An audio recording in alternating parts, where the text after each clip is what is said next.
You are listening to Part 1 of the Barefoot Lawyer Report's two-part special on the Tiananmen Square massacre.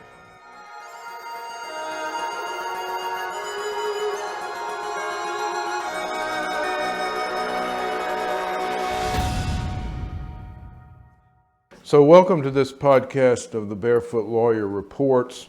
We're going to talk today about Tiananmen Square. And many of you listening may not know anything about Tiananmen Square. You may have heard it mentioned, but not understand the significance it has or the facts and circumstances that surround it. But it's the kind of key moment in the struggle for democracy in China under the CCP. So Guangcheng and I are glad today to welcome Wang Dan, who was the student leader at Tiananmen Square. So I would like to start first. Let's assume the person listening doesn't know anything about Tiananmen Square.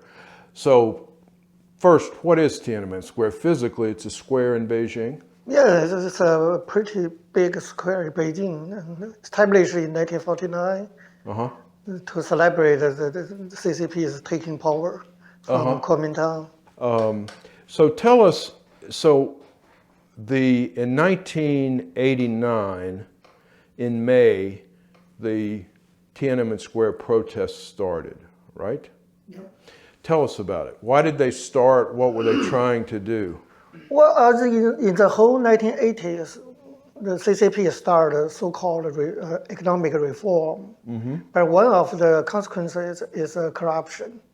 I mean, in the late 1980s, and students feel angry about the corruption. So we've been planning this for a long time, for at least 1 or 2 years, to protest the corruption. But there's one thing happened accidentally is April 15, 1989, the former General Secretary of CCP, Hu Yaobang, died.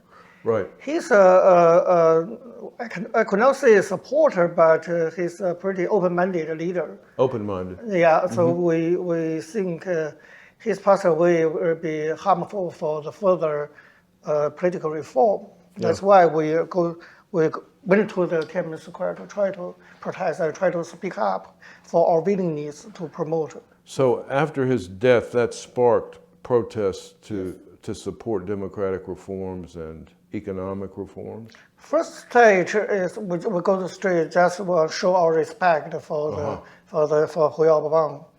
But the movement quickly transferred to political protest.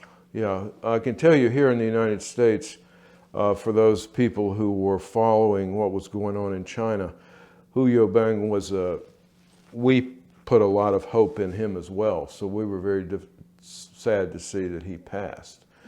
So you wanted to show respect for him, and was it students to begin with who gathered in Tiananmen Square, or was it a broad number of different kinds of people? It was student groups. It was what, different groups? Yes, from different universities. But they didn't call each other, but they all go to Tiananmen Square to send some respect. It's a student started this movement. So it's pretty spontaneous. Yep. Okay. Well, what happened? So that was on May the 4th or so. Well, that's when Hu Yaobang died. April 15. And the first stage is I call it memorial stage. We just show our memorial stage. We show our respect for Hu Yaobang.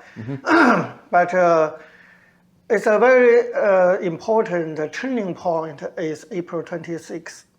April 26th, the CCP issued an editorial for People Daily. Accused a student, some bad guy tried to destroy China, and a lot of accusation. And that makes students angry. So April 27, there's a huge demonstration in the whole Beijing city. And that's very important. So it's April 27 demonstration. Yeah, and then we have May 4th, another demonstration. So what sparked that editorial that condemned the memorial? Well, we think we are just patriotic. We went to the street because we love this country. We hope the country can be democratic. But according to the editorial, it said we influenced by the Americans, by Western values, and try to destroy the foundation of so-called Marxism and Leninism and Mao Zedong, something like that. And we want to destroy the whole institution of CCP's rule. But of course, that's not true. And it make us angry. You were trying to uphold kind of democratic values and human rights, and but you weren't trying to destroy the government. Is that correct? No, we're not. You were patriotic Chinese. We're actually trying to support the government and promote them to do more further reform. Okay. That's our intention. Okay. Guangcheng, do you want to say anything at this point? Yeah, I think I want to talk a little. Yeah, at that time I'm not go to school and just stay in the village, the rural China. In fact, I know a lot of the farmers in rural China. They support students. They talk a lot about this. They said, "Oh, the Kan Party very bad now, so should be changed the political situation now." Yeah. A lot. In fact, I think more than 90% to support the students in Tiananmen Square at that time. A lot. Yeah, you know. You say 90% of the farmers? Yes, and you know that is that the weather become hotter and hotter. Hotter and hotter? Yeah, they sit together in the outside the village and talk about that. Yeah, look like that time is the student asks Li Peng to have a dialogue. Yeah, a lot of people use the radio or TV to know the news about Beijing. So, yeah, I think that is how to say the writers. Righteous? Yeah, a lot of people support them, but later, you know, the farmer feels very sad about that. But of course, after that, no people know the news. The Kan Party censorship all the information about the Tiananmen Square on radio, on TV, like that, and no news, only propaganda. Well, let's. I want to kind of take it in sequence. Was the Communist Party censoring the news? When did they start to censor the news about Tiananmen Square? Did they censor the news in April? You know, after that editorial. When did they stop other people in China learning what was going on? At the very beginning, they tried to censor the news, try to cover what happened in Beijing, but quickly the political atmosphere changed because we have a leader called Zhao Ziyang at that time who passed several years ago. And he asked the government to open for the news, to let people know what's the slogan of student and what's the request of student. So the censorship disappeared. That's why almost the whole country know what we're doing in Beijing and what we want. So did the protests or the demonstration grew and grew over the days, and many more people. So it was not just students. At some point, many other people. At the earliest stage, only students will have a demonstration. We establish organizations, but gradually other people participate. For example, intellectuals, journalists, and we have some workers, and even for some farmers try to participate. We got a lot of letters from all over the country to show their support. But intellectuals' support is very important. It's a key role. They played a key role in this movement. Well, so how did you see it unfold? I mean, from your perspective, so you were there, so it started off with students. other people are joining, intellectuals, some workers, some farmers, some professionals. So how did tell us about how it proceeded from the very first. How did it develop? I mean, from your perspective. Well, at that time, we don't have cell phone or something. It's very difficult for us to summon more support. But the news spread very fast. Spread very fast. Very fast. We use telephone. We call our friend and colleague and other universities outside Beijing. And those intellectuals, like our professors, they use telephone or even fax machine to try to spread the news. It is, for those listening, the cell phones in America were pretty widespread by the year 2000, but there were no cell phones in 1989. So this is all being done by phones. So we just use phone. And what was called a fax machine at the time, that I don't even think they have them anymore, but you could send a letter kind of electronically, send a piece of paper, the image electronically. So it was hard to get the word out, but it got out. Yeah, we just take bicycle, try to go to other schools. Took the bicycle and went to those bicycle schools. Is a very basic communicate. The tool of communicate. So that started to bring more people in. Yeah. But how were the authorities, I mean, as it continued to grow, I mean, my understanding is at some point it could have gotten as large as 1 million people. How did it, I mean, as it grew, just take us through, from late April until all through May, it was growing. Tell us what the authorities were doing and what was going on. Well, very quickly, there's a split happened inside the party. Split in the party? Split. One part of them represented by Zhao Ziyang, the former general secretary. They think they have to use the tool of like democracy and rule by law to resolve the problem. Try to dialogue with us, with the student. That's a policy of them. But there's another faction inside the party, represented by the Premier Minister Li Peng. They are hardliners. They think we must crack down the protests because they have very bad intentions. They are bad guys. So there was a struggle inside the party. And everything decided, finally everything decided by Deng Xiaoping, the true emperor at that time. Deng Xiaoping, yeah. Guangcheng, do you want to say something? Yeah, I want how to see. At that time, we just talk about the phone. I heard some information from the official in the U.S. government. At that time, she worked in State Department. I remember last year she told me, in fact, before the Communist Party tried to crack down Tiananmen Square, they cut the phone lines first about in the U.S. Embassy. They tried to use this way to test, to see what happened about this. If the Americans stand up, the response very strong, maybe the Communist Party will stop to do that. But they cut the phone lines more than 3 days. Even in the embassy, the officials can't contact it to the Washington D.C. But it looks like no, looks like quiet. White House quiet.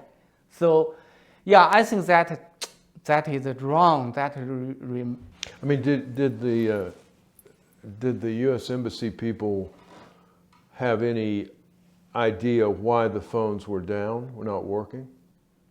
Yeah, of course they know that. They know the Communist Party cut the phone lines. And because, she said, in fact, a lot of U.S. officials in Beijing at that time go to outside to support the student. They prepare some gas for them. And another something. Guards for them? Gas for the car, gas station. Gas. Yes. So at that time, she when she know she can't contact to Beijing embassy. She asked the White House to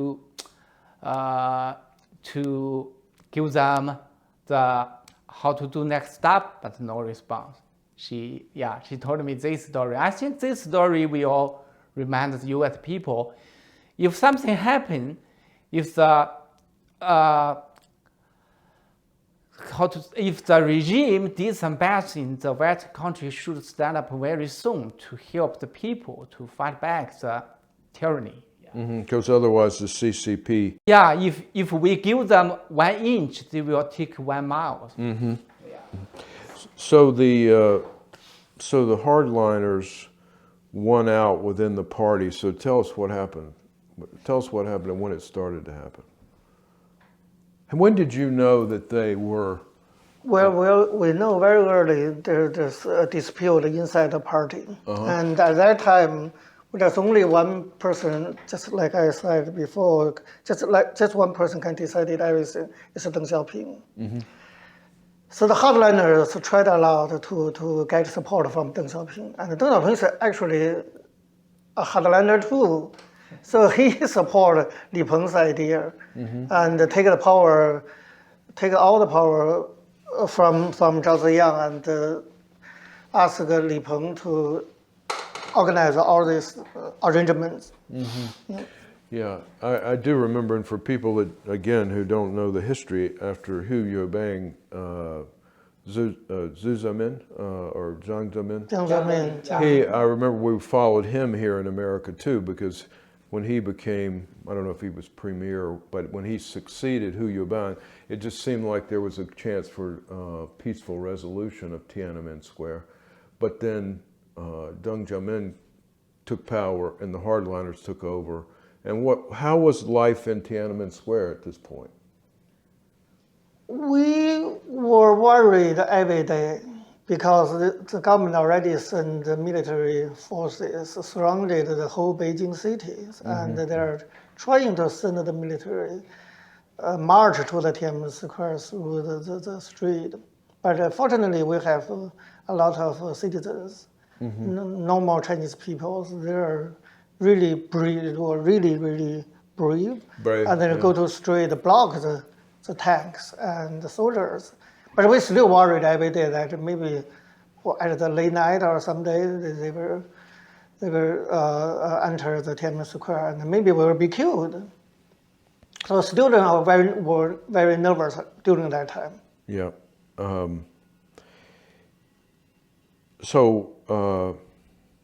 Guangcheng, you did not go to Tiananmen Square from your village? Yeah, at that time I'm not a student.